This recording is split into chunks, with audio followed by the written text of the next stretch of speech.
We are going to talk about the content in this section. About the content of the information delivered, inspection, one of the 3 Scrum pillars.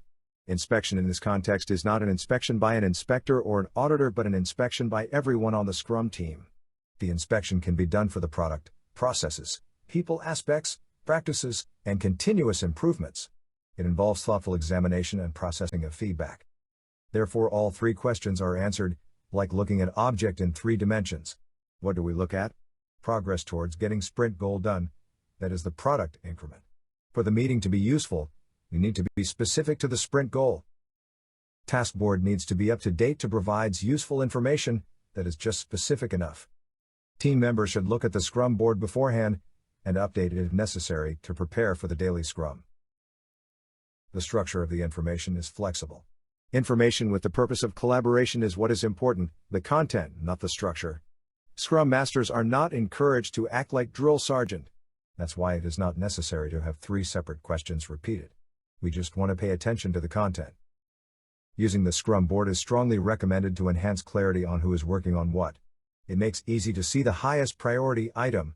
Near the end of the sprint, use the Scrum board to reset priorities can be very efficient, for example, deciding between user acceptance test fixes versus working on new stories on the backlog.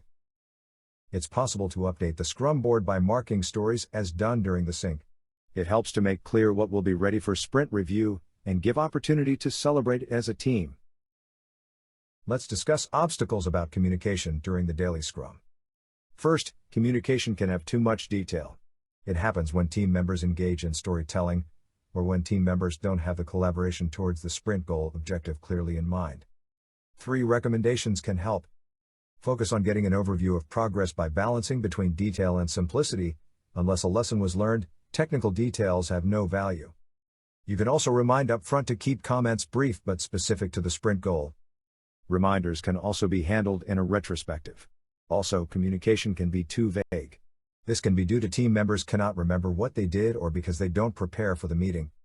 Our recommendation: remind team members to look at the Scrum board beforehand and update if necessary. If the communication is unfocused, prompt them, for example by asking for more details. Team can't see the big picture on the Scrum board. It happens when team is large and working on many stories. We recommend to focus on highest priority stories, for example by taking the top 3 or 4. Team members busy with items not directly related to the current sprint goal. Requirements people are busy preparing for future sprints. Mentioning requirements preparation for future sprints can help the team to see the big picture, but it does not need to be detailed, just a headline. Team members have a different sprint goal. It can be due to support people in the team who are not directly involved in producing a product increment, for example. If the sprint goal is different, and if there is no value in sharing impediments with the development team, have a separate daily Scrum meeting and possibly even a different retrospective. Let's summarize this section. Information should be just specific enough to focus on goals. Scrum board must be up to date to be useful in preparation. There is no need to actually repeat the 3 questions. It's up to you to use the Scrum board, although recommended. So we've looked at developing recommended practices for the daily Scrum regarding to the communication during the meeting. In the next section, we'll be looking more closely about running effectively the meeting at the areas of execution and timing.